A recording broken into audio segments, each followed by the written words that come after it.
World War Z game is now more than 4 years old. This video presents the story of the class Gunslinger and how the class evolved over 4 years after the release of the game. This is the story of how the game was made way easier than one could have ever thought after 4 years of development. Questions like, how did we get here? How did it change the gameplay? What made the game so easy than ever before? I have played this game since 2020 and was at first amazed by the sheer amount of enemies on screen. I want to dive into different versions of the game since 2020 and show you how the game was dumbed down, keeping Gunslinger as the class in focus. How did the game become so easy when the developers said this when they released the 6 Skull difficulty? Extreme difficulty. This new mode is no joke. It's never been more important to conserve resources wherever possible, cover each other's backs, and make every shot count, by beating every chapter of every episode in extreme difficulty. Not an easy task. This is the story of the journey from marketing the game as Game of the Year when it never got any award to adding countless bugs and making the game so easy then you will never need teammates. So let's dive into it.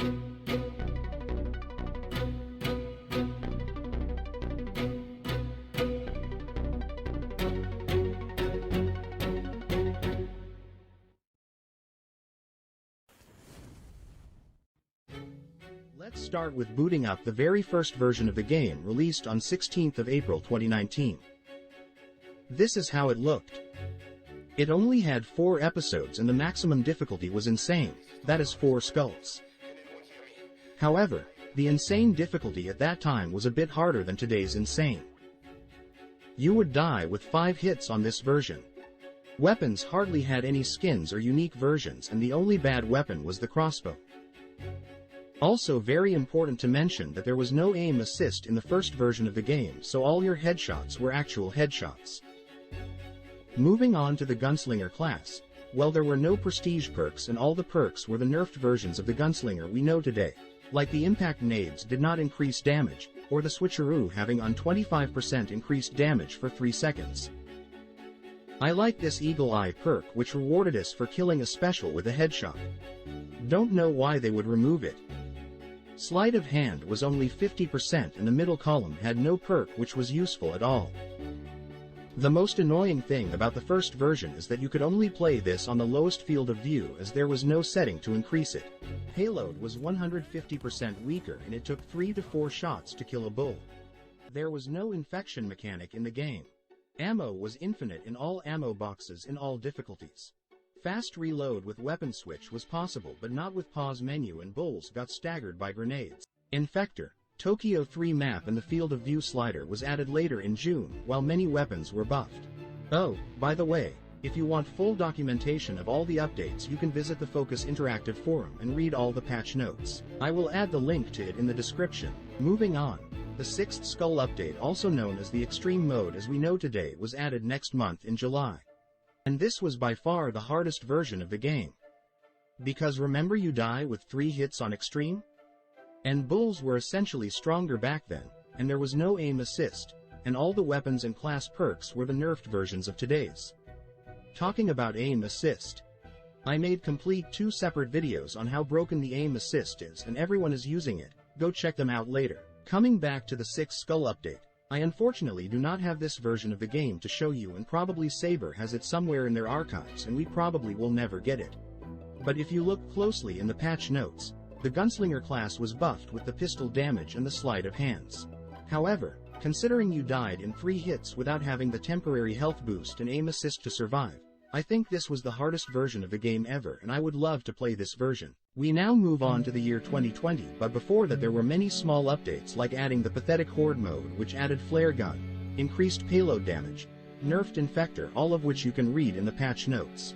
So this version added the Marseille maps and crossplay and the infamous and the almighty aim assist which will rule the world of zombies to eternity.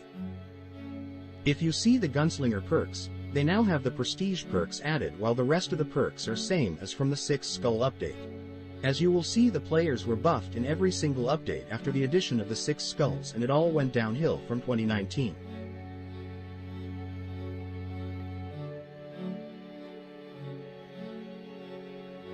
Later in 2020, Dronemaster was added and all classes were buffed, and Gunslinger got the biggest buff ever.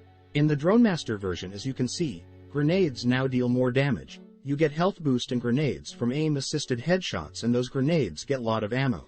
Switcheroo and sleight of hand was further buffed to what we have now. 2021 got us the Aftermath version, where Saber resold the same game on Steam. The Aftermath version did not change the perks, but the addition of too many bugs made the game annoying to play. Saber added back already fixed bug of chainsaw pushback, which makes a player invulnerable, and players abuse this bug to do solo even today. 2022 year did not change anything except adding adrenaline and bandages and knives, which could one-shot a bull on extreme, making the overall game easier. And here we are now in 2023 stuck with this garbage. We have more perks like the combat shotgun and the explosive ammo in the secondary, which buffs the gunslinger but does not improve the skill or the gameplay. We have overpowered stun baton, stunning the zombies full 360 degrees. We have overpowered multi-barreled shotgun and 32 mag assault shotgun. We have the overpowered PDW with the masking effect or melee strikes. We have the overpowered AK with 9 power. We did not had all of this overpoweredness, and neither did the zombies get stronger after the 6th Skull update. So why are we having this? And all other classes are buffed in the similar way. Well, the zombies actually got bugged, like the boosters spawning on top of you and specials making no sound, but that does not really balance the game at all. I have the entire timeline from 2019 to today plotted with the main updates with their buffs. As you can see, the game only got buffed for Gunslinger, and you can do your research and it will be the same for other classes as well. That's the story of the class Gunslinger in one picture. That's the end, and there is no future for this game anyway, but I am just making videos because someone has to speak the truth and nobody is doing it. How does anyone in their right mind is buying these skins and supporting Saber? I don't understand how any intelligent being can actively participate in Saber's Discord community or even on their Reddit. Anyway, play the game if you really want to, but make sure to not support Saber Interactive or join their communities. Save your brain cells. By the way, also check out this video where I list all the bugs in this game which Saber never fixed for years. I also get asked a lot to share my builds. If you see my video list, I never share any builds because it is pointless to show anyone a build if I know there isn't anyone who can be as good as me. Those who reach my skill level already use the right builds by themselves.